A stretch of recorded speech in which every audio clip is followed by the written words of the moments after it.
What if I told you there was a PS3 game where Jason Bourne doesn't just punch enemies, he punches them into tables, through windows, and occasionally forgets how aiming works? Today, we're talking about the Bourne Conspiracy, a spoiler-free review, so don't worry, nothing story-related is getting ruined here. If you enjoy straight-to-the-point game reviews, I do these regularly, so make sure to like, comment, and subscribe. It really helps the channel out. Now let's answer the real question.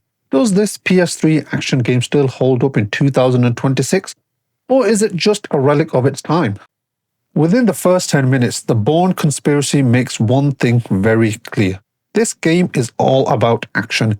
You're immediately thrown into fistfights and shootouts, and honestly, yeah, it does feel like Jason Bourne right from the start. No slow build-up, no tutorials dragging on forever.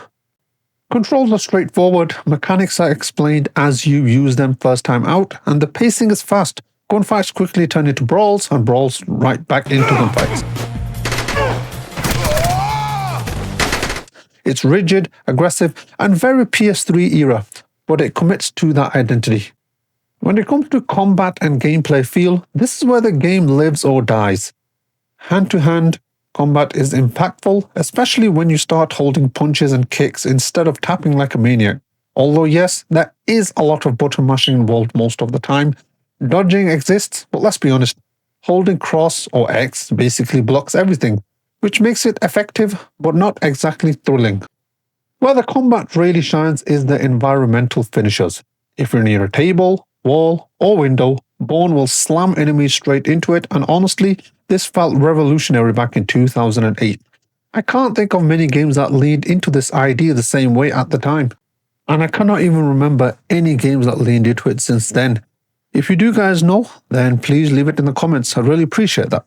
Regular enemies go down with one finisher, while bosses take multiple, which makes fights feel more physical, even if the animations sit somewhere between fluid and clunky. Gunplay though, that's where cracks start to show. Automatic weapons feel good, but the time to kill is long, and the aiming system hasn't aged well. There is a focus system that helps lock onto the enemies, but it feels like extra work for something that should have just been, better aim assist, I guess. You use your momentum meter to suss out enemies, and then from there, when it does suss them out, you press L1 out of cover and R1 to shoot. It does help in locking onto a target, but like I said, it shouldn't take that long to use. Quick-time moments are mostly cinematic, but sometimes a gunfight randomly turns into a fistfight, and yeah, logically, you'd probably just shoot the guy instead rather than turning it into a fistfight. When it comes to level design and structure, this is a very linear game. Levels are mostly combat arenas, gunfight, fistfights, repeat, with very little room for stealth or experimentation. That said, environments do vary. Rooftops, airports, city streets, and one short driving section in Paris, emphasis on short. Combat makes up about 90% of the game, and while missions don't overstay their welcome, the checkpoints absolutely do.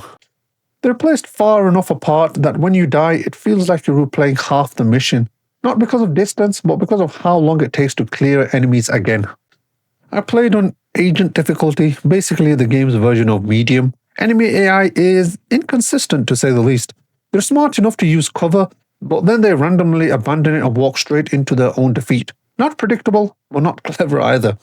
Deaths often feel less about skill and more about the game's clunky mechanics, especially combined with those punishing checkpoints. So yes, the challenge is there, but it leans more towards frustrating than rewarding. When it comes to presentation, here's the thing, context matters. Back in 2008, this game felt next-gen. Today, it definitely shows its age. Jagged edges, flat facial textures, stiff animations, but criticizing a near 20-year-old game for that feels unfair. What does hold up is the physicality. The finishes still feel brutal, and the enemies sell hits well.